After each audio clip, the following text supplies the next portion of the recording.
శ్రీరుక్మిణీశ కేశవ నారద సంగీతలోల నగధర శౌరీ ద్వారక నిలయ జనార్దన కారుణ్యముతోడ మమ్ముగావుము కృష్ణ. భగవంతుణ్ణి ఆయన యొక్క గొప్పదనాన్ని తెలియజేస్తూ చెప్పేటువంటి పదములతో కూడినటువంటి పద్యం ఇది. శ్రీ అంటే లక్ష్మీదేవి, లక్ష్మీదేవి అంశతో ఆవిర్భవించినటువంటిది రుక్మిణీదేవి. ఆ రుక్మిణికి భర్త అయినటువంటి వాడు కనుక శ్రీ రుక్మిణీశ అన్నారు. కేశవ అంటే మనకు ప్రతినిత్యము చెప్పుకునేటువంటి 24 నామములలో కేశవనామం కూడా ఒక ప్రత్యేకమైనటువంటి నామం. ఓ కేశవ, సంగీతం అంటే చాలా ఇష్టం భగవంతునకు. అందున నారదుల వారి సంగీతం అంటే ఇంకా చాలా ఇష్టం. ఒక పర్యాయం వైకుంఠలోకంలో ఒక సభ జరిగింది. సభలో అనేక మంది గాయకులు గానం చేస్తున్నారు. నారద మహర్షి కూడా గానం చేయడానికి సంసిద్ధమైనాడు. అటువంటి దశలో తుంబురుడు పోటీగా వచ్చాడు. తుంబురుడు గెలిచాడు ఆ సభలో.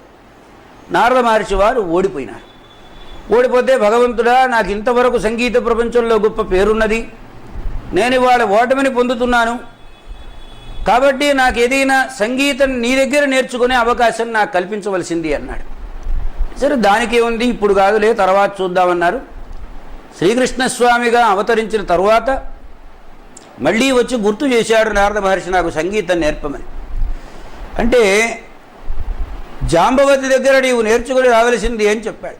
జాంబవతీదేవి దగ్గర నారద మహర్షి సంగీతాన్ని సుమారుగా 1 వారం రోజులు నేర్చుకున్నాడు. ఆ తరువాత మళ్ళీ వచ్చి ప్రార్థన చేస్తే సత్యభామ దగ్గర నేర్చుకోమన్నాడు.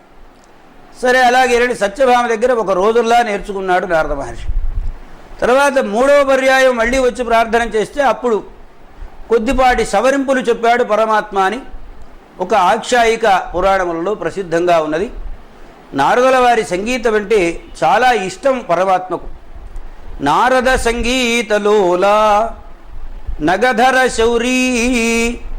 నగధర అంటే మనకు కూర్మావతార సమయంలో మందర పర్వతాన్ని పైకి లేవనెత్తాడు అని ఒక ప్రసిద్ధమైన కథ. అదే కృష్ణావతారం దగ్గరికి వచ్చేటప్పటికి గోవర్ధన పర్వతాన్ని పైకెత్తాడు. గోవర్ధన పర్వతధారి అని పేరు. అందుకని నగధర, గోవర్ధన పర్వతమును ధరించినవాడా.